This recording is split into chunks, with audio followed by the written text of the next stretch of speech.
My name is Bennett Greenspan. I've been a genealogist since I was a boy. If anyone here would like to see what a young boy's genealogical chart looks like, this is what it looks like. Or this is what it looked like in 1965 when my grandmother died. We all went to the cemetery, and when we left the cemetery and went back to my parents' house that night, a whole bunch of relatives came over. I was a 13-year-old kid. And I went to all the relatives with the funny accents and started asking them all about their genealogy. And so it wasn't, sacrosanct. You can see right here that someone said, well, I know that she died in 1896 and she was 39. And so they ciphered backwards and figured out when she was born and just wrote it on there. And when we made a mistake with the name, we just crossed them out. Nothing special about that. But what was special to me was genealogy itself. Through the miracles of a website called highschoolyearbooks.com, I'm able to show you what that little genealogist at age 13 actually looked like back then. Now, there aren't many people that would show their 13-year-old junior high picture, but I guess us genealogists have no shame. So let me just give you a little backdrop on me. I owned a photographic supply company. Y'all remember photographic supplies? Those were the things you put inside cameras and took pictures of people. We don't do that anymore. I saw that coming in 1996, and so I sold my photographic supply company in early 1997. And one day, my wife came home with me being semi-retired, and she said, well, I just came home from the grocery store. Would you mind bringing in the groceries? No, dear, I would be thrilled to bring in the groceries. So I did, and I took the groceries out of the bags, and I put them on the countertop, and I said, would you like me to put them away? And she said, well, if you want to. So I opened up a cupboard, and I found a disorganized, discombobulated mess. The whole peeled tomatoes were on one shelf. The spaghetti sauce was on another. The spaghetti was on yet another. I couldn't find the tomato paste. And I said, dear, would you like me to reorganize your cupboard? Now, for the men in the audience, I'm going to tell you now, that is not a smart thing to say. So my wife looked at me in the way that only a loving, adorning wife can, and said, you need to go and learn how to play golf, or you need to go pick up your genealogy, but you need to get out of my kitchen, which I did, tail between legs. I said to her, where's that genealogy? She said, it's in the study, in the white cabinet, bottom shelf, in the back. And so I went and picked it up. I looked through it and saw that there was one line that I hadn't touched at all. It was my mother's father's line. And so it took me about 3 weeks to find the descendants of the immigrant ancestor. In other words, my great-grandfather's 6 children, of which my grandmother was one. I found the descendants of all of those other 5 lines, and I learned everything I could about them. I made a genealogical tree. I went and I mailed an 1117 that I had printed out at Kinko's to all the relatives, just because I seemed like the right thing to do. And then I entered the name, which was NITZ, into a database, and I found someone in Buenos Aires searching for the name Nitz. And interestingly, they claimed to come from the same village that my grandmother was born in, but everyone from that generation by then had died. We had no knowledge of relatives in Argentina. They had a rumor, a story that they had relatives in America, but frankly, if you had moved to Argentina and had lived through their inflation and their political conflagrations, you would probably claim that you had relatives in the United States as well. So I was looking for that piece of paper that would tie us together with the people in Argentina, and I wasn't able to find it.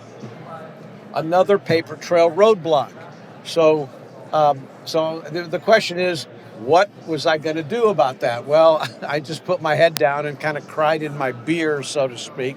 because I didn't have a solution to the problem. And then in August of 1999, I went outside to walk our dog. I tend to take long walks, maybe an hour. And so late at night in August of 1999, I took one of those walks. And as I was walking, a little light went off in my head. I remembered that there had been a study just the previous year about the Jefferson family, where they had purportedly tied the Jefferson family's Y chromosome to Thomas Jefferson's wife's half-sister's child. That would have been Sally Hemings's male child, who had a male child, who had a male child, who was available for testing, and a guy named Mark Jobling from University College London, maybe, had done a study, and he had found a genetic overlap or connection between that descendant of Sally Hemings's son and between some of the Jeffersons from the Monticello Society. So I said, well, why can't I do that? Why can't I use the male inherited Y chromosome to prove that my cousin in California, Nitz, is related to these people in Buenos Aires? So I went home, I read the articles about the Jefferson study. I found that there had been another study that had been done. That was the study on the Cohanim. Those are descendants of Aaron, the biblical brother of Moses. They retain within the Jewish religion the priestly clan, and it's passed down oral tradition from father to son and son to grandson, the same way the Y chromosome is passed down. So I said, well, if I can just find some place that's selling these DNA tests on that Y chromosome, I need two, one for my cousin in Argentina, potential cousin, and one for my real cousin out in California. Well, couldn't find anything on the internet, so I called the author of one of those studies, Dr. Michael Hammer from the University of Arizona, and I asked him, can I buy a couple of kits from you to prove this? And he said, well, we don't do it for consumer purposes. We use this for archaeological, anthropological studies. And I said, well, would it work if I found someone that could sell me a YDNA test? And he said, well, sure, it would work. But I don't know of anyone selling this kind of test anywhere in the world. So I didn't know what to say. And those of you that know me know that I am rarely at a loss for words, but I had no idea what to come back to him with. And so I didn't say anything. For maybe 10 or 12 seconds, the phone was very eerily silent. And then he broke and he said, somebody should start a company like this, because I get phone calls from crazy genealogists like you all the time. And I said, Dr. Hammer, I don't mean to rush you off the phone, but I'm going to write a business plan this weekend and tell you what I would do if I, as a genealogist, had an opportunity to run a company such as this. And I got off the phone and I found my wife and I said, I know what I'm doing in my next career. And she said, well, what's that? You've been home a year. And I said, I'm going to sell DNA tests to genealogists. And she just kind of rolled her eyes and just kept walking. So let me tell you what we're going to talk about today. First, I'm going to show you a very short primer on anthrogenetics. We're going to talk about using FamilyTreeDNA's Big Y in conjunction with leads from my YDNA match list to create my own lineage network.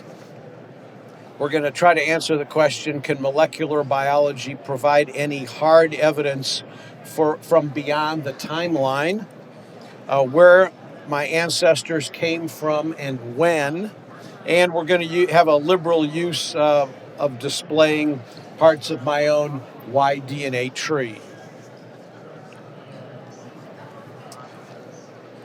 So for those of you that have been involved in biology in college or have learned some DNA over the last years, we have 23 pairs of chromosomes. The first 22 pairs are the autosomes. So who's gotten a test, one of those autosomal tests? So almost all of you, from Family Tree or Ancestry or MyHeritage, all those companies sell the autosomal test. With that, we look at the DNA that you got from your mom and your dad. You can get the percentage tests, and it can match you in such a way that sex doesn't matter. Doesn't matter if you tried to match a man to a woman using autosomal, but those aren't the rules that we employ for the Y chromosome or for the mitochondria for that matter. Here is your 23rd pair. It includes the small, demure Y chromosome. By the way, according to Dr. Hammer, who I've become quite close with over the years, he tells me that the only advantages of having a Y chromosome is that it conveys the Sunday sports gene and the clicker gene. But beyond that, half our population seems to live very, very well without having a Y chromosome. So it's not a requirement of life. It may be a requirement of ego, but certainly not life itself. So what we're going to be talking about is this Y chromosome, which is passed down from father to son and son to grandson in the same way that the Y chromosome was passed from a Jefferson male to Sally Hemings's son, who passed it on to his son, who passed it on to his son. And let me show you what that looks like. My great-grandfather's Y chromosome would have been passed to my grandfather, who would have passed it to my dad, who would have passed it to me, but not to my sister. Mitochondria, which comes from the mother, is passed down from my great-grandmother to her daughter, to my sister, and to me. So that means that the mitochondria, guys, from your mother was passed to you, and the Y chromosome from your father was passed to you. Now, let me take you through a few terms that will make this a little bit easier. Have y'all heard the term SNP, SNP? That's a single nucleotide change or polymorphism. Our genome is made up of some billions of ACGTs, and all those chromosomes, those 23 pairs of chromosomes, are made up of ACGATAGACs. But when one of those letters mutates and changes from, let's say, a T to a C, it persists that way forever, seemingly, and we can use that as kind of an anchor post to create what's called a phylogeny, which is a theoretical construct of how evolution has taken place within a species. So, for example, men have a phylogeny on their Y chromosome. I'm going to show you that in a minute. But so does a rat, and so does a plant, so does rice. So if we want to see how closely Middle Eastern rice is to Chinese rice, we would run a sequencing test on both of those species of rice and compare them. And then once we know approximately how long it takes for a mutation to build up, we could get an idea that these two rices diverged a million years ago, 100,000 years ago, 50,000 years ago. And we're using the same technology to determine how far men are from each other. So your name might be Smith, you might match another man named Smith, but we don't know how long ago you and this other Smith actually shared a common male ancestor. But as genealogists, we think that's really important. We want to know how long ago we were related to another individual who shared our surname. Well, that's what we're going to be talking about today, and I hope you'll be able to hear me over this other microphone that seems to be competing with me for your attention. What I did is I created a lineage project. The way a lineage project works is you look for people. It's like a surname project. except the Surname Project only goes back as far as the surname. And most people didn't have names 300 years ago. If you happen to be in England, you may have had surnames for 1,000 or 1,500 years, but even those eventually taper off, and you might have been just known as, John the butcher's son. And that was your name. That's how they knew you in the village. Eventually, European governments realized that if they could assign us not our given names of a first name, but if they could assign us surnames, that they could be able to do two very important things. Anybody know what those are? Tax you. That's exactly right. They could draft you. So if they knew who you are, they could come back and they could grab you, and it would be much more difficult for you to make up a story to either the tax collector or the military officer who was coming in looking for recruits. So beyond this, I'd like to talk to you before we get into the exciting stuff about a couple of concepts. Who here has heard the term Occam's razor? Okay, so basically what Occam's razor says is the simplest solution is generally the correct solution. For example, I live in Houston, Texas. How did I get here from Houston, Texas? Well, there are several choices. I could have driven a car. I could have gotten on an airplane and flown from Houston to Denver and then from Denver to Salt Lake. I could have flown from Houston maybe up to Chicago because that's a hub of United, and then they would take me all the way out directly to Salt Lake. Or I could have just gotten on the airplane in Houston and flown directly to Salt Lake. That certainly would have been the simplest solution. That's in fact how I came and how I'll return to Houston today. Also, during the Dark Ages and the Middle Ages, people didn't move very much. There was nothing like, I live in New York, but I was on a business trip and met this girl from California. No. You might meet a girl who lived 5 kilometers from you, and depending upon circumstances, you might have moved to hers or his village, but generally your DNA didn't spread very much over the time and over the centuries. Now, this is a phylogeny, a theoretical construct of how evolution has taken place within the male. So all the males in this room fall somewhere on this tree, and we can actually give you a haplogroup, which is a branch of the tree of mankind. You can see it's numbered from A to T, and there's some geographical specificity here, which means it's a fancy way of saying that if I know your haplogroup, I know the approximate part of the world that your DNA came from, or that you actually came from. We'll talk about that a little bit more in a moment. This is kind of long, and I need to put my glasses on for this. But basically, this says that with conventional genealogy, we trace back our oldest ancestor, focusing on when and where they lived and hopefully what village they came from. DNA has helped me quite a bit, allowing to show that my Nitz cousin in California actually was related to that fellow in Argentina. However, it doesn't tell me how long ago we were related. It only tells me in a binary sense that we were related.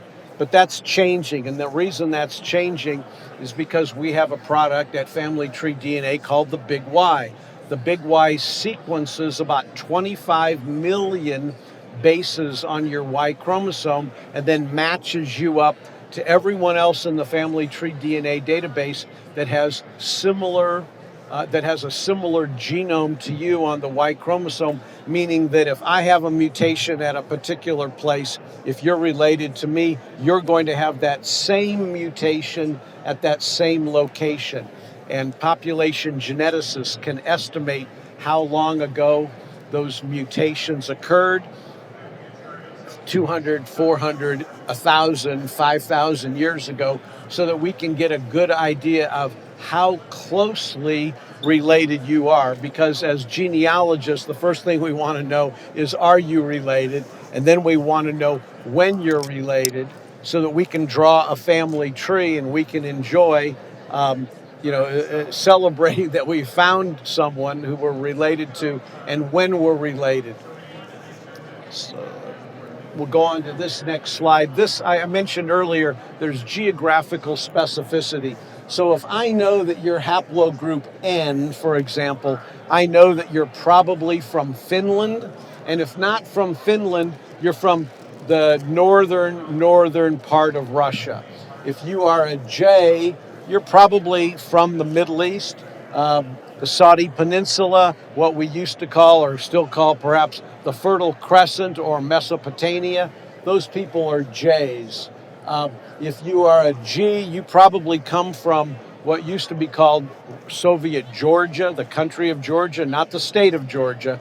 And if you're a Q, you're probably from Central Asia, although one branch of Q actually migrated out of Central Asia maybe 14 to 18,000 years ago. And so we find one distinct lineage of Q in the Americas among Native Americans.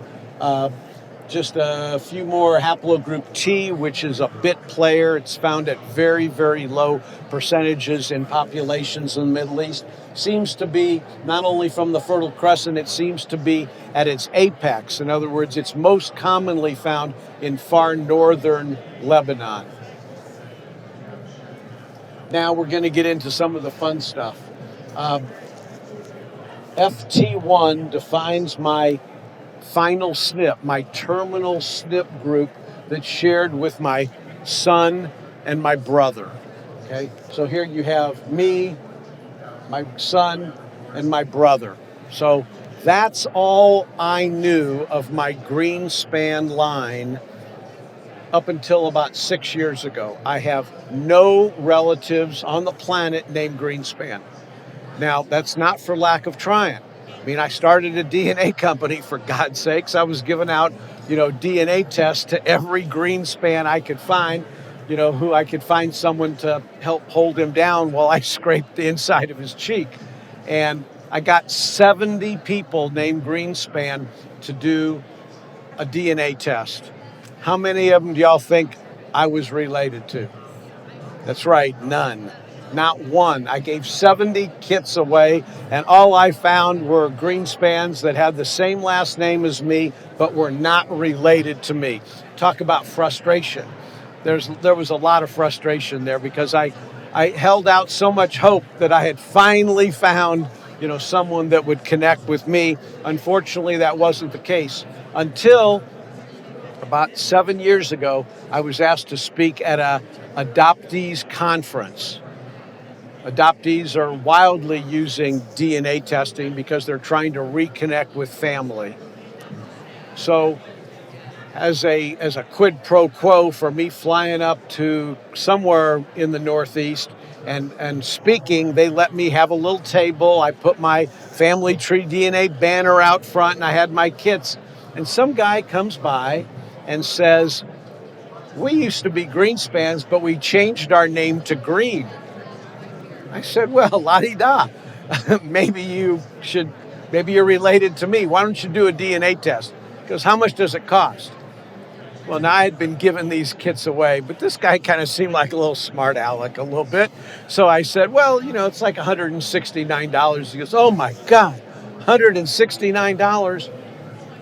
I said, "I'll tell you what, you come back the last day of the conference. I'll see if I have any kits left and maybe we'll negotiate a little bit." So the next day he comes down with this kind of grin on his face and says, "I don't need to do one of your tests. My brother already tested." And I said, "He did?" And he says, "Yep, right here. Here's his National Geographic Society certificate." And I smiled because our company had the contract and was doing all the DNA testing for the National Geographic Society from 2005 to 2014. And so I looked at his results and I said, "Well, it looks kind of similar to mine." But maybe we need to upgrade your sample a little bit. So we talked to his brother, got his permission. He transferred his results from National Geographic to the FamilyTreeDNA database. Then I could figure out, if we had more DNA from him in our storage facility, which we did. And I ran him, and there was no smoking gun. I mean, he was as close as the closest other Greenspan, which wasn't that close to me. And so I was frustrated. Eventually, our company came out with the Big Y test, and we quickly tested him. And I found that STRs, short tandem repeats, are reliable, but they're not totally reliable. In other words, they can bounce around a little bit. That 15 can go up to a 16. It can go down to a 14. And so I knew he was kind of close, but I didn't feel like he was close enough for me to consider him a real Greenspan. So when the Big Y came out, we tested him with the Big Y. And surprise, surprise, while my family was right here, his family was right here. And the system automatically builds your family tree. So I could see that my family all shared this mutation in common. His family ultimately shared this mutation in common, but both of us shared this mutation in common, which meant that somewhere between 1760 and 1800, we in fact did share a common male ancestor. I had found my Greenspan relatives who had changed their name, and I had genetics to prove it. So we didn't know where we were from, because my great-grandfather came to the United States running from the long arm of the Tsar, and he had been here about 20 years, developed tuberculosis, and died at the age of 44. And that's about as much as we knew about him until I found these Greenes. Now, these Greenes are living in Scotland.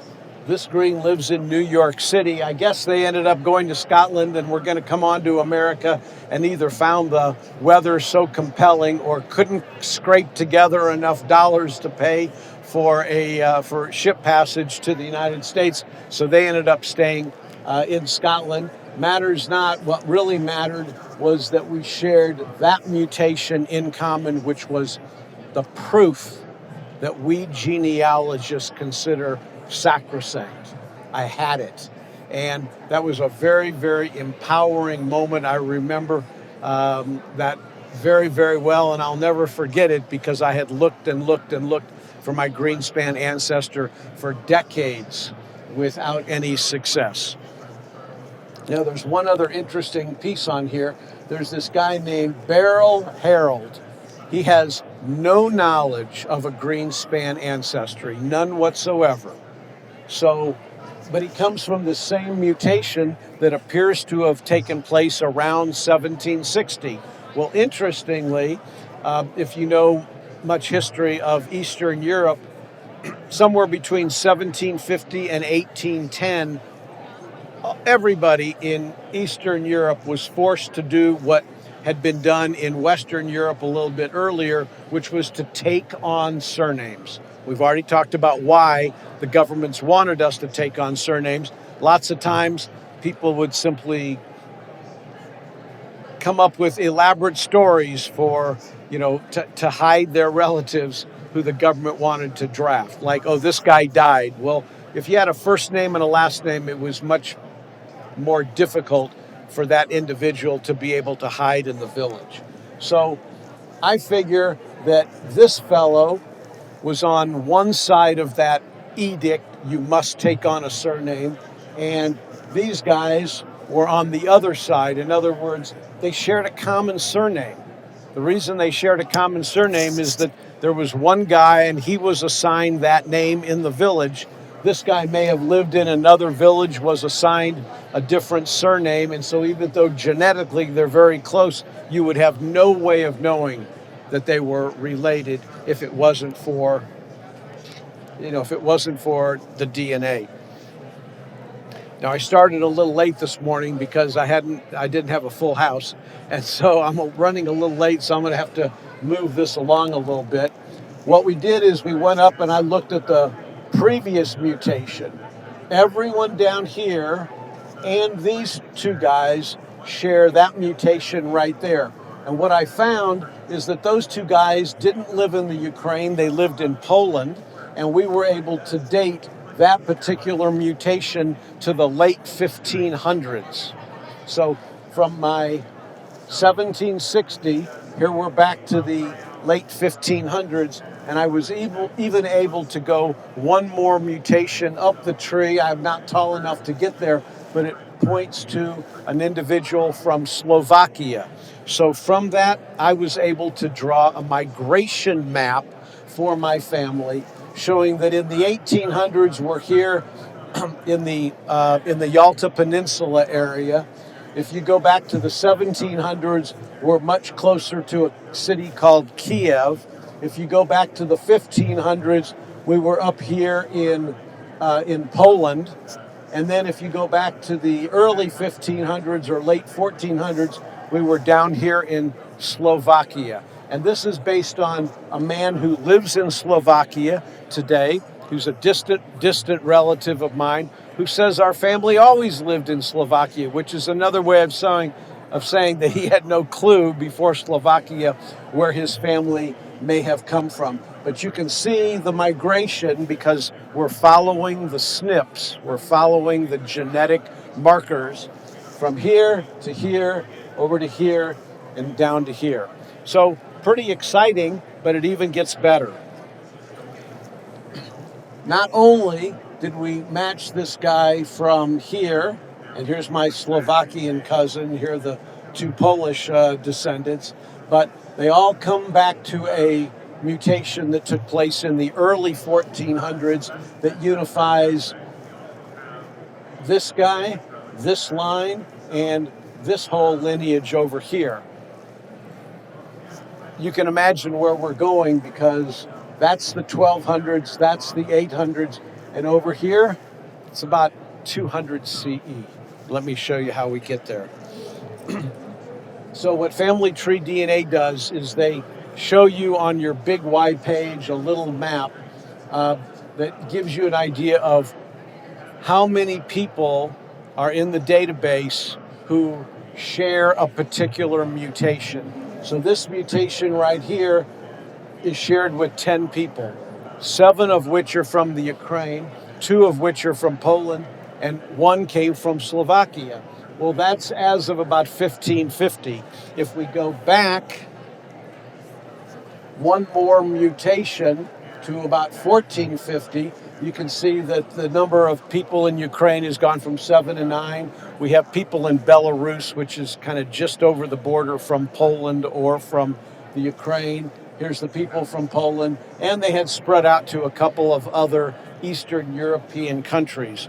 If we go back one more mutation, we come back to 1200. Well, we have a surprise because people that were related to back that far not only come from Ukraine, not only come from Belarus and a couple other countries, but we've got all these German relatives that we never knew we had. Let's go back one step further. Let's go back to the 800s and let's see what we have. The pattern is continuing. We still have people in Ukraine. We've got more people now in Germany. We have people in Poland and then other Eastern European countries. So what I'm getting an idea of is that at one time the family was in Germany, but their descendants moved eastward and they moved towards Ukraine and towards Poland. Well, we can play this game even further. We can go back one more, and here's where I had the shock. Not only do we have lots of people in the Ukraine and lots of people in Germany, but all of a sudden, as of 200 CE, it says if we go back to 200 CE, we have a lot of relatives who came from Spain.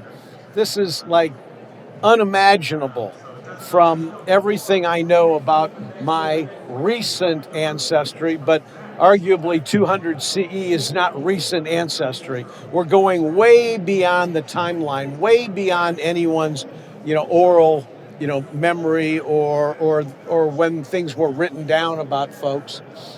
But we have DNA as an irrefutable piece of truth. And so we're following that truth set.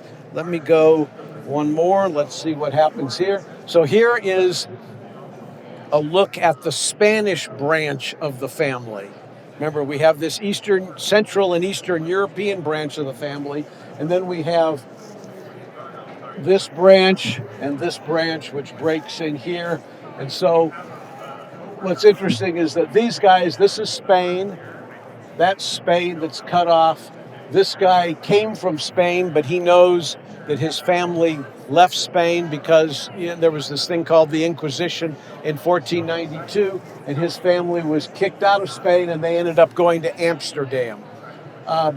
This whole branch, which is dated at somewhere around 1260, this whole branch is found in Central or Eastern Europe today, which means it's a family that likely left Spain sometime between the 1300s and the 1500s. There's good historical evidence and reasons why they left Spain. The fact is they did, but then there was this other branch here, and they stayed in Spain. The only one who didn't is this guy who went to Holland and then ended up in the island of Curacao, which was what they called the ABC Islands, which were controlled by the Dutch. That would be Aruba, Bonaire, and Curacao. So I think I can go back one more. Here's another branch of that Spanish family, and you can look, Spain, doesn't know where he came from, Spain. This individual right here, who shares a common ancestor in about 1300 with this other Spanish guy, he's from Bulgaria.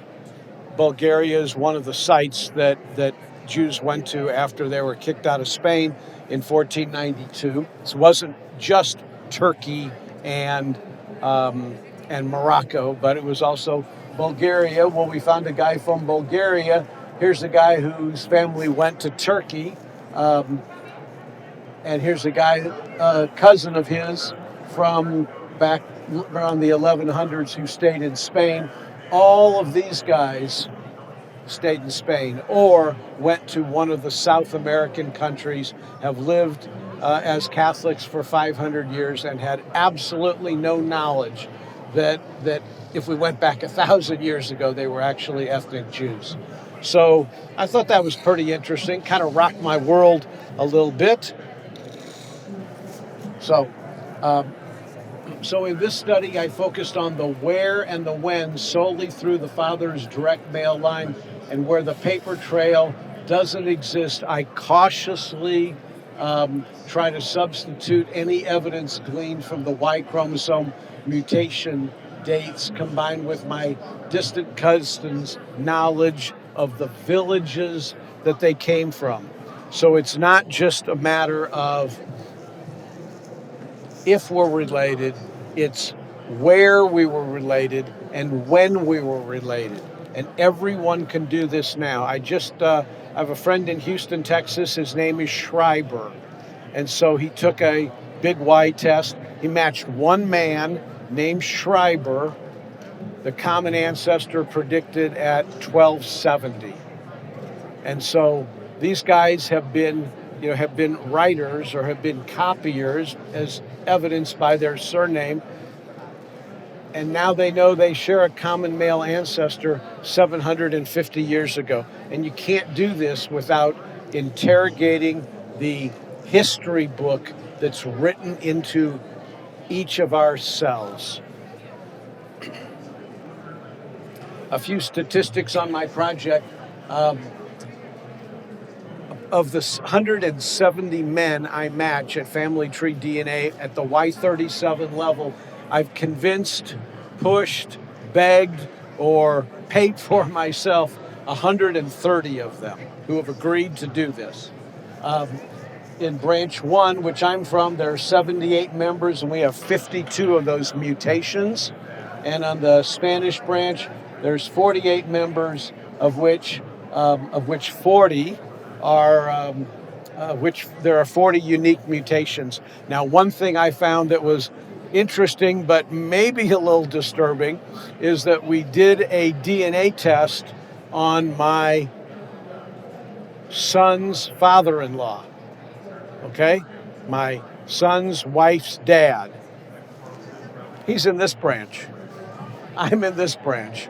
Our common ancestor was about 200 CE, so it's not like it's like not like it's too close, but it's a very unusual historical anecdote that I can share with you. And so, how did I do this? Well, first of all, FamilyTreeDNA provides you with all the list of all your matches and their email addresses. I started at the Y37. From there, I sent out emails to all these folks who were on my list. I tried to establish credibility. I told them who I was. I sent a picture of me. I sent them my cell phone number, and I said, call me, because all I want to do is talk about how we are related. When you send out those letters to recruit people, not many people are going to reply. If you send out the letter a week later, you will get more replies, because a lot of people look at emails and they're busy and they just skip over them. But once they get it again, it kind of acts as a memory jogger. And I send out those letters 4 times a year. And I just keep sending to people until they write me back and say, don't send me anything, or they write me back and they say, which is more common, tell me about this. What are you doing? I didn't read it very carefully. So, as I say, repeat it monthly or quarterly. Once you've tested so many people that when you test a new person, if he always attaches to an existing node, you've probably hit critical mass and you don't need to, keep testing within your project anymore. And that's kind of where I am. I haven't put a new node on the tree probably for the last 10 or 15 samples that I've gotten in. So I've gone from 110 to 130 and haven't gotten any new SNP data. Everybody's fit onto an existing SNP. So I've probably reached critical mass. If someone contacts me and says, well, I'm sorry I didn't get back to you when you sent me those 49,000 emails. I'd like to do it. I'm inclined to work with them, but scientifically, we don't need them anymore. We've squeezed as much interesting information out of the Y chromosome as possible. If you look at your FamilyTreeDNA page, you'll see your YDNA match list. You can just click on anyone's name. It'll open a little sub window. There'll be an email address there. You can copy that email address and add it to your list of people that you're trying to recruit who haven't responded to you yet, to send them out an email. And to accomplish all of these things, all it takes is a swab. With that, I end my presentation for today. I'm heading for the airport real quick, but I'll be happy to take a question or two. Yes, sir. My question, are you the founder of FamilyTreeDNA?